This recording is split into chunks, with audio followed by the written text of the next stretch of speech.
So this is part 3 of adding a film to the film archive. This will be a short tutorial on setting the categories, the SEO, and different extra settings that you should look at when you're uploading a film. Back on our film page, we see that on the left-hand side here there's a whole bunch of settings, and we are going to look at the portfolio categories. This is what gives this portfolio grid on the film archive the capacity to sort. So we want to make sure our film's in the right category. Since we chose a corporate film, that's already been checked for us, which helps out a little bit. And we don't want the recycles film there anymore. I'm going to add a new category, and we're going to call that video test. And the parent category would like to be corporate. Keep it all together. And that's going to have a check mark there. So if that actually was the title of the film, we could sort by that if we wanted to, and we could actually point directly to it as we do on the front page of the website, where we're actually naming these films in the categories. So it's important we do that. The rest of this part stays the same, and we come down to this thumbnail. That's what we made in Photoshop, and that's what's going to show up on the film archive as a thumbnail for the films. We made that in Photoshop already, so we're going to remove that, and we're going to set the featured image. This is our media library. Since it's new, it's not in here yet. We would like to upload the file. We're going to choose the file, and we're going to find the thumbnail that we made earlier, this case called Absolute Thumb. Open that. That should upload here.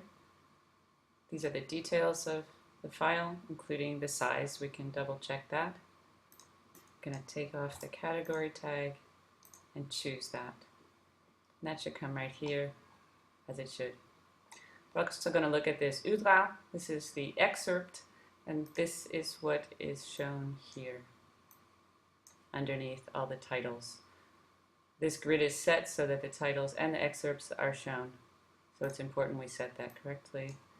In this case, this is a teaser. We can also take a look at the SEO. We can add focus keywords here. We can change the title here if we wanted to first say Copenhagen Film Company, and then the name of the film. This meta description is taken directly from the tab's content. If you want it to be something different, you can change it right here. And of course, we would like to change this title to the name of our film here, which has changed. And this is what's going to show up in a Google search. So it is important. We're working on the SEO through the whole site. This could also be video test or any other focus word you want here, if it's corporate film or whatever is makes sense with whatever video it is there. All those things are set. We're going to say save again. And we can look at a preview. Sometimes with preview images, you will not get the video showing because it's previewing the page and it hasn't been published yet. That's okay here. We've got the right number there. And the credits are here that we've updated. That stays the same. Everything else is set in some global settings. If you'd like to publish this at this point and actually see what it looks like, you can do that. Just keep in mind that once you do publish it, it will show up on the film archive and on other pages that have the corporate film selected at the bottom of the film page. So it will go live on the site. We're going to keep this as a draft for now. Next, I'm going to show you how to make a translation of this page in the correct way.